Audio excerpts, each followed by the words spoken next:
Nous sommes de retour pour la deuxième partie de Politicien, votre rendez-vous politique. Et pour cette deuxième partie, trois invités m'ont rejoint. Madame Anastasie Mutoka, vous êtes membre du MLC, le Mouvement pour la Libération du Congo. Merci Madame Mutoka d'avoir accepté notre invitation. Merci. Gaëtan Mbumba, vous êtes le président de la Fédération Benelux Émergence RDC, parti politique donc du Rassemblement de l'opposition. Merci d'avoir accepté notre invitation. Je rappelle que vous êtes l'auteur du livre La RDC, quelle issue pour l'avenir, pistes, idées et alternatives, publié aux éditions UCC. Vous allez nous en parler au cours de cette émission. Merci d'avoir accepté notre invitation. Moi qui vous remercie. Et Mme Candide Okeke, vous êtes membre de l'opposition, mais pour vous, vous êtes résistante. Eh bien, merci à vous, Madame la résistante, d'avoir accepté notre invitation.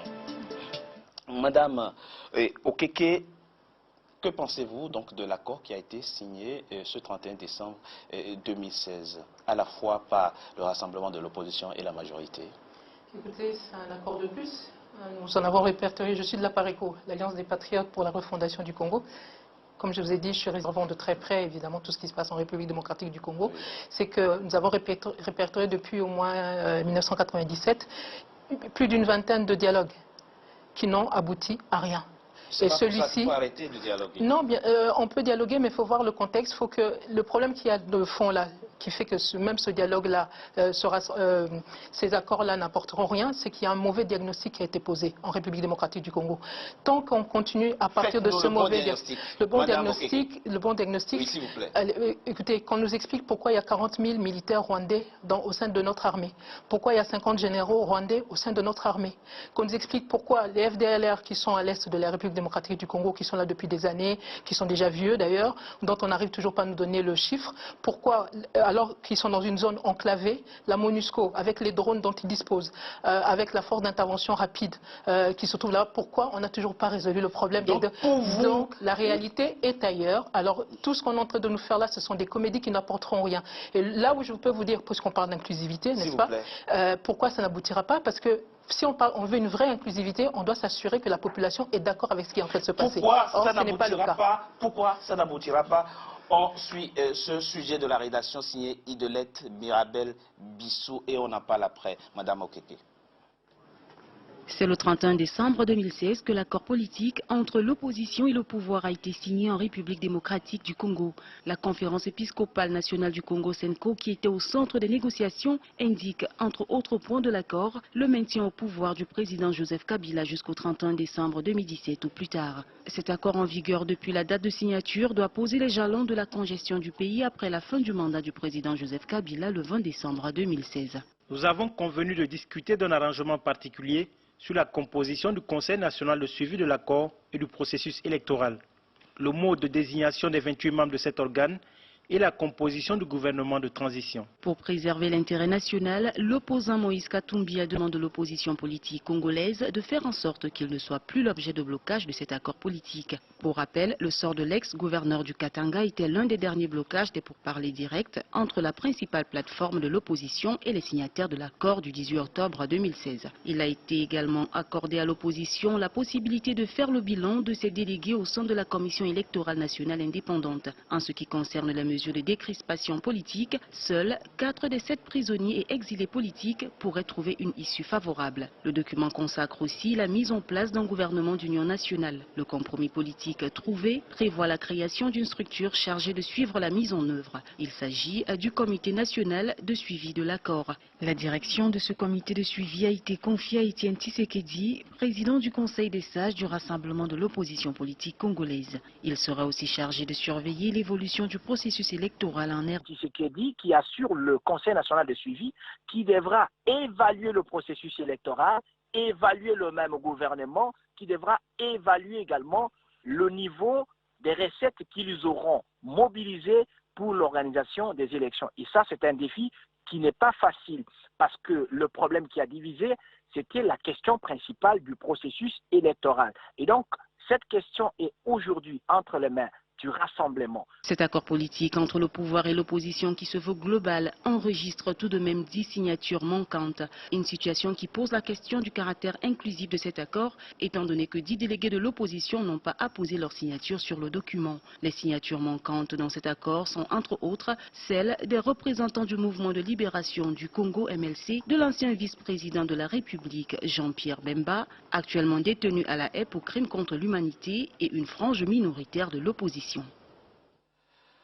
Madame Mutoka, vous êtes membre du MLC, le mouvement pour la libération du Congo. Je rappelle et on l'a vu dans le sujet, le mouvement pour la libération du Congo, c'est le mouvement de Jean-Pierre Bemba, l'ancien vice-président de la RDC, aujourd'hui incarcéré à la CPI. Alors on peut dire aujourd'hui que le malheur est arrivé par le MLC, puisque c'est vous qui avez refusé de signer ce document et qui donnait aujourd'hui de l'eau au moulin de la majorité.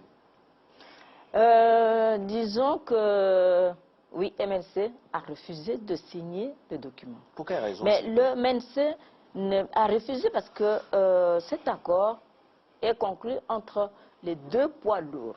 La majorité présidentielle, qui veut que Kabila reste là, et le rassemblement, dirigé par l'UDPS, qui, eux, veulent avoir des postes. Donc, se partager, gérer ensemble le Congo pendant la transition, c'est partager les postes 50-50. 50-50. Non, madame, non, vous ne répondez pas à ma question. Est-ce que vous avez accepté de participer au dialogue? Parce que vous dites, l'accord a été signé par les deux poids lourds. Mais est-ce que vous avez participé au dialogue? Est-ce que vous avez, c'est parce qu'ils étaient au dialogue que vous êtes retiré? Non, c'est pas ça. Donc, c'est-à-dire que nous avons participé au dialogue. Oui. On a tout fait pour que nous puissions participer au dialogue. Le dialogue que nous ne voulions pas avant, parce qu'on ne voulait pas, mais on a accepté. Oui. On a accepté, on a assisté au dialogue. Et on a apporté une grande contribution, qui est vraiment, en tout cas, même admirable.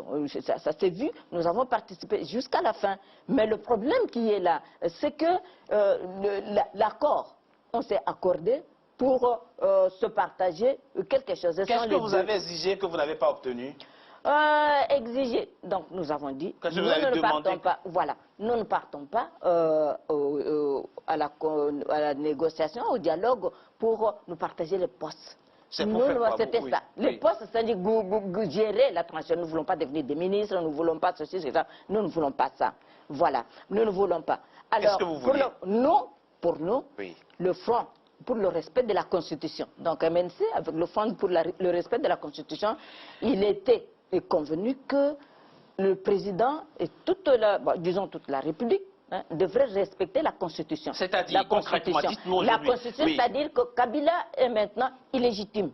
Illégitime, illégal. Donc le 19 décembre, il ne devrait pas être là. Il devrait déjà céder la place. C'est ce que vous êtes allé demander au dialogue? Non, donc c'est-à-dire que c'était ça, c'est pourquoi nous voulons le respect de la Constitution. Et la majorité et le rassemblement, je dis, comme on n'a pas respecté la Constitution, on se met d'accord pour faire quelque chose. Alors quelque chose c'était, on prolonge le mandat, le glissement de Kabila jusqu'en 2017. Ça, c'est ce qu'on a dit. Et puis de l'autre côté, alors nous, à condition que nous prenions la primature. Je dis, comme vous vous êtes entendus, les deux poids lourds sont entendus, et comme ça, nous ne voulons pas, nous ne sommes pas dans la liste, nous voulons être un organe qui peut partager. Qu'est-ce que ça vous fait, très rapidement, madame Mutoka, qu'est-ce que ça vous fait aujourd'hui que le gouvernement, la majorité soit solidaire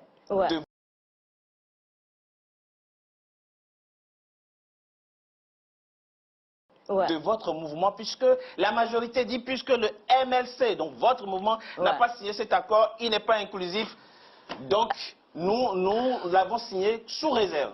Alors, nous n'avions pas demandé à la majorité de signer sous réserve. D'ailleurs, on ne peut pas signer sous réserve. Nous avons des bouches pour parler. Voilà, nous donc avons des cette solidarité ne vous flatte pas, vous n'en avez pas besoin. Non, on n'a pas besoin que la majorité soit notre avocat. Non, parce que pour nous... Vous avez une contradiction. Très rapidement, madame Okeke. Le MLC, c'est très simple. Le MLC refuse le glissement de celui qui se fait appeler Kabila et ils acceptent le glissement de de M. Kengo, parce que le Sénat congolais, actuellement, a été le premier. Vous voyez les contradictions, toutes ces aberrations-là, ça montre bien que le problème est ailleurs. C'est un jeu de dupes, ce sont des accords de dupes qui n'apportent rien. Le problème est ailleurs, c'est votre avis, M. Momba? En fait, avant tout, j'aimerais d'abord saluer les efforts des uns et des autres pour la signature de cet accord. Donc j'aimerais saluer le rassemblement, nos délégués. J'aimerais également saluer la majorité présidentielle qui a participé à ce dialogue, la société civile ainsi que les évêques. Donc l'accord a été signé. Vous étiez pour l'accord? Vous êtes toujours pour l'accord? Nous sommes pour l'accord. Évidemment, cet accord a été signé d'abord pour sauvegarder la paix et pour que dans les échéances à venir, nous puissions organiser des élections à défaut de l'avoir organisé dans le respect des délais constitutionnels. Alors à partir de ce moment-là, nous sommes pour ce dialogue. Alors la question de l'inclusivité, je vois qu'on en parle beaucoup. Le premier dialogue souffrait de l'inclusivité.